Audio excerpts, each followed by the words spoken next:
Hello paddlers! Today I'm at Dutch Hollow Lake in Laval, Wisconsin, or as Siri called it, La Valle.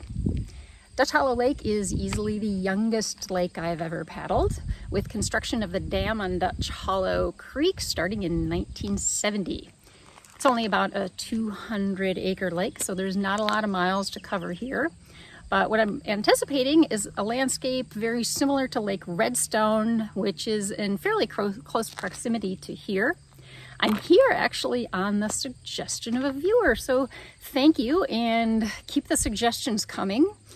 Just keep in mind, I have a limited budget and with the constraints of a full-time job. So if you're suggesting Fiji or Bali, that might be in the next season. That's not going to happen before snow starts falling in Wisconsin.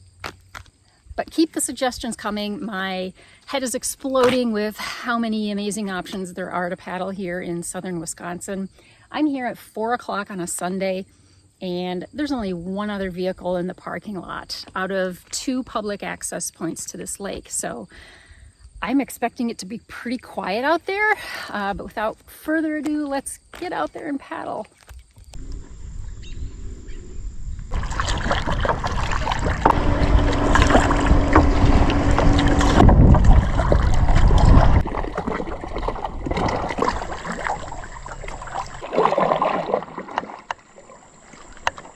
Wow, this water is clean and clear.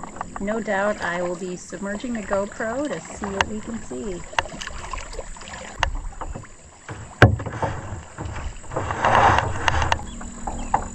This is the first lake I've paddled that's younger than me. And it doesn't look a day over 49.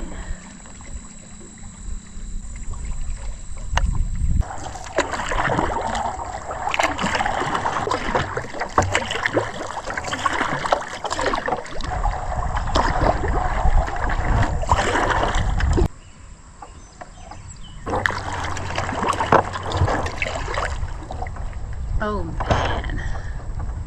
Well, that's unfortunate. Wonder how long it's been under.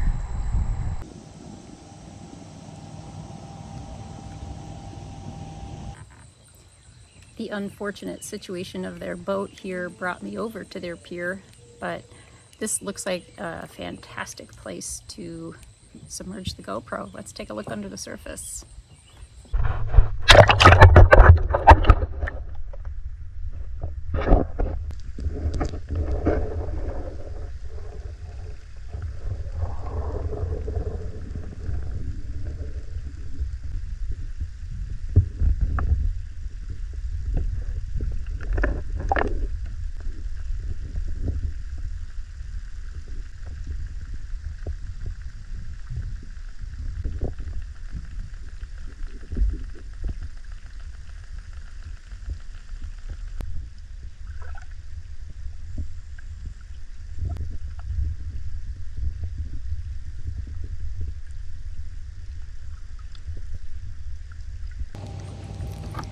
I'll be anxious to see that video. I could replay it on the GoPro, but the screen is about this big and that won't look too impressive. What a perfect day to paddle. My definition of a perfect day to paddle is probably a bit broader than most, but it's probably 74 degrees, light wind. It's absolutely perfect. I can't believe a Sunday afternoon there's almost nobody on this lake.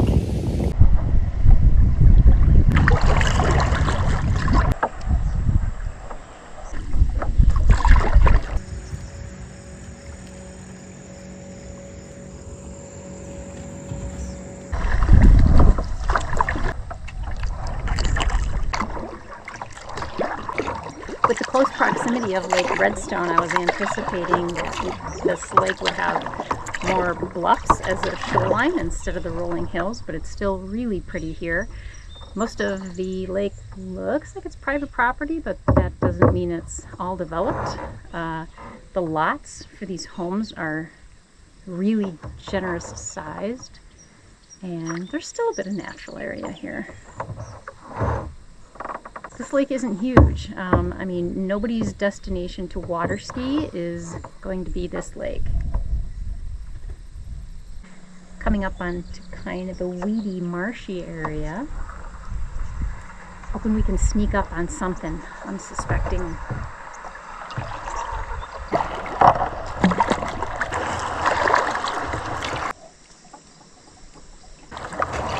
Oh, now that's some challenging paddling.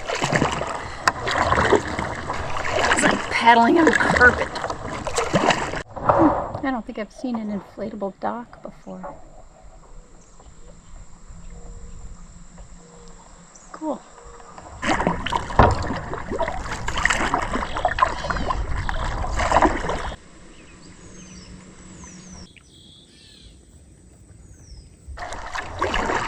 Certainly there's something up ahead we can sneak up on.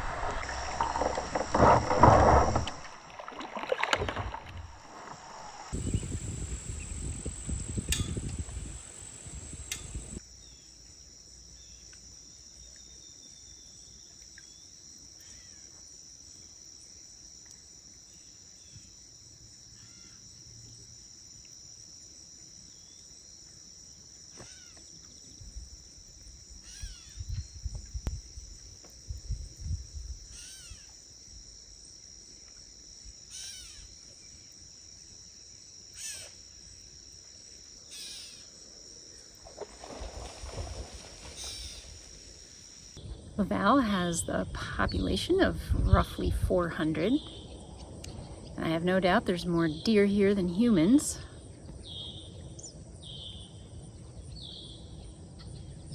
If you live in Laval and you're over the age of 30, chances are you've hit one of them with your vehicle.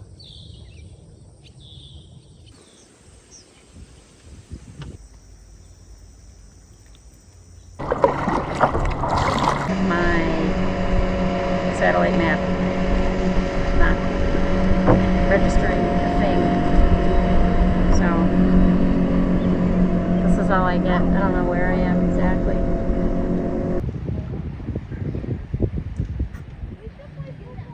Here is the dam, and I hope I can see over it. I honestly forget what you call it. I read about it, but it's one of those kind of dams that water doesn't flow over. It gets the water from underneath. It looks beautiful on the other side of the dam. Which is kind of cool to have a dam like that because paddle right up to it.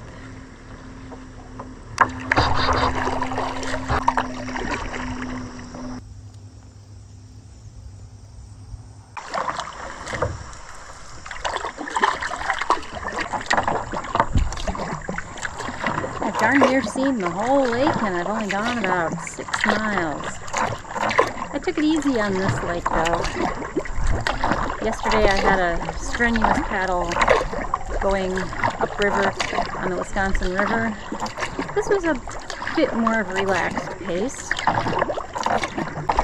Like so many times I'm out on the water, I've pretty much underestimated how long I was going to be out here. I launched roughly 4 o'clock. It's almost 7. I didn't think I'd be on such a little lake for so long. Point being is, I often don't bring anything to eat. I have plenty of water, but I'm really hungry. So more likely than not, I'm going to stop at the nearest quick trip on the way home and try not to pick out dinner like I'm 11. Because right now, I want all of the food. I just smelled the weirdest smell, and I knew instantly what it was.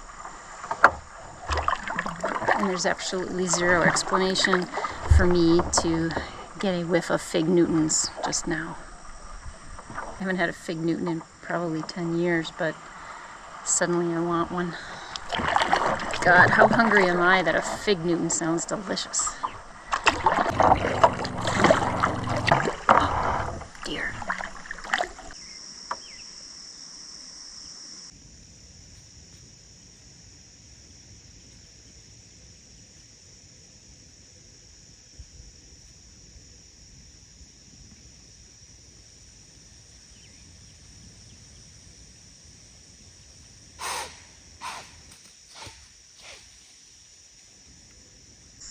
Did that deer just hiss at me?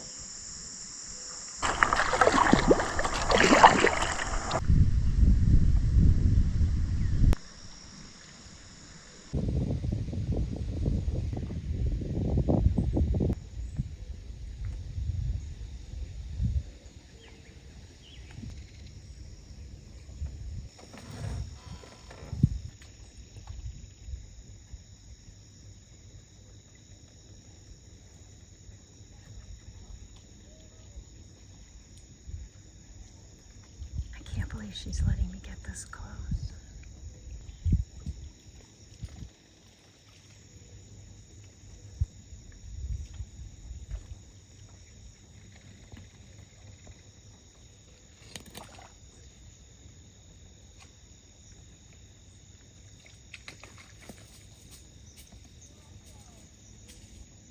Wow, that was really close. That was cool.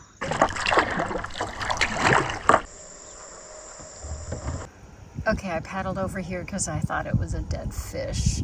And sometimes people want to see exactly what type of fish are where I paddle. No, it's not a fish. It's a deer. And I'm not getting any closer to that. Yeah, I'm downwind here, and this not smelling too good. Let's get out of here. Well, I didn't mean to end on that note, but let's go have dinner. Always glad to have a new experience under my belt. Dutch Hollow Lake it's small. I saw the whole thing in a couple of hours. I think the whole shore was only about 7 miles. Loved seeing all the heron and the deer. The live ones, anyway. I took my time on this lake. Very different vibe than nearby Lake Redstone. It was just a little bit more chill, less of a party lake, a little bit more of a relaxed atmosphere. Surprisingly few people on the lake for a weekend in August. There is a $5 launch fee if you launch from one of the public accesses on Dutch Hollow Lake. I was here today at the suggestion of a viewer, so if you have any ideas of where I should be paddling in southern Wisconsin, northern Illinois, heck, we'll throw eastern Iowa in there as well. Minnesota, I don't know. Within a reasonable distance of southern Wisconsin, I would love to hear your ideas of where I should paddle next. I never know where the waters are gonna take me next, but be sure to subscribe so you don't miss my next adventure. See you next time.